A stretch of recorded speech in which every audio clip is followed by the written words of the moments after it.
So, how much gas and car maintenance really costs for gig workers, especially when you're doing something like this long term? Very good question. Welcome back to my channel, where I give you all the insightful information on how to manage this as either a business or a side hustle for yourself in the gig economy, whether you're doing DoorDash, Grubhub, Walmart Sparks, or any of the other apps. And a big question that does come up is expenses. And all I can honestly, sincerely say is it was with any kind of business, whether you have a regular general business or if you have a practice, if you're a doctor or a lawyer, or if you're renting anything out or you're getting anything out, to actually work your business, or even stores and retail, they all have some kind of expense to be able to run that business.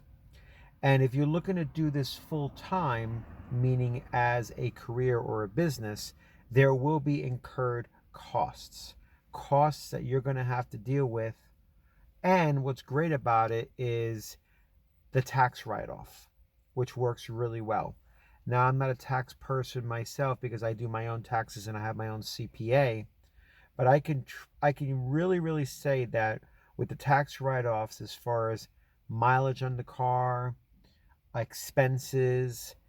If you have a good CPA that could actually do it for you, you could save a lot in expenses.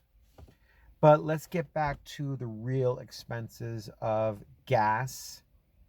You have to pay for gas for your car to actually move, so it takes money to make money. Also, besides that, you also have to deal with maintenance on the car. Okay? Now, if you micromanage yourself very well, like a business, where you chart and you see how much mileage you're putting on your car every single day. If you're roughly putting about 100 miles on the car every single day, or up to 100 miles, expect to get your car serviced about every 2 months. Not the standard 3 months, 2 months. Okay? Why? Because if it takes about 5,000 miles to get your car serviced, if it's a brand new car, I have a new Toyota Corolla, so it's a 2020. So I bought it brand new and I know it from the ground up. I always get my car serviced every 2 months because those miles add up very fast. And in the servicing of the car, I basically make sure to take care of everything that needs to be taken care of on the car itself to get it to full capacity. And yeah, the maintenance is going to add up because if you're putting 100 miles on your car every single day, sorry about that, and you're constantly putting 100 miles on your car, this is why I always make sure that the dollar per mile ratio is very solid and strong, so that I keep the miles as low as possible, because I know I'm going to have to take this car in to get it serviced. So I am very careful with what deliveries I take. That is so important, because remember, the apps don't care about the wear and tear in your car. You have to. Okay? So you have to be able to choose your deliveries wisely. You got to know what you're taking. You got to know how far you're going, preferably. If it's 10 miles, you $20 for 10 miles. Um, $10 for 5 miles, stuff like that. You want to keep the miles very low. You also want to do your best that when you're cornering a market and you deliver stuff, you can always stop your car and just wait before you take the next delivery. Don't go taking every single delivery. Just sit back and wait until the next one comes. Then do it again. Stop and wait till the next one comes. That's the best way to actually do it, so that this way you're keeping the miles low. That is your prerogative. That's your main thing, because this car is going to get old very fast. And you want to be able to keep those miles as low as possible. You want to be able to, every 2 months, keep a log on yourself to make sure that you go in every single month, to every 2 months, to make sure that the tires get rotated, that the oil get changed, all that good stuff, because that's what sustains your car long term.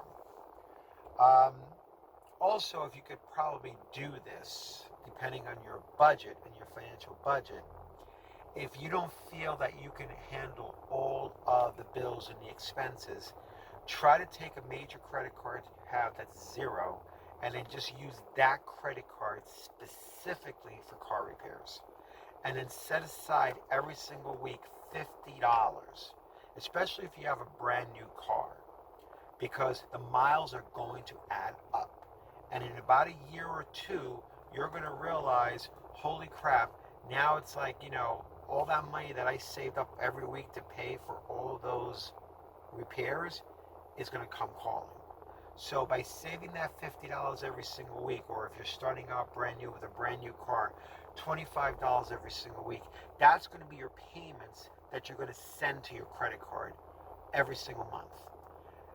Will there be interest? Yes. There will be interest building up because depending on the repair of the car, maintaining it, but it's sustainable. And if you're looking to only do this for a certain amount of time, you want to maintain that sustainability to keep your car running. So if you could put it on a good credit card that has zero balance, you could build it up that way. And I mean, look, I may get myself a great job tomorrow and I could pay that credit card off completely. I don't know what your situation is. I don't know if you're gonna stay in this for a very long time or if you're not. But by using a backup credit card specifically just for maintenance on the car, that will keep your car going. That will keep your car running.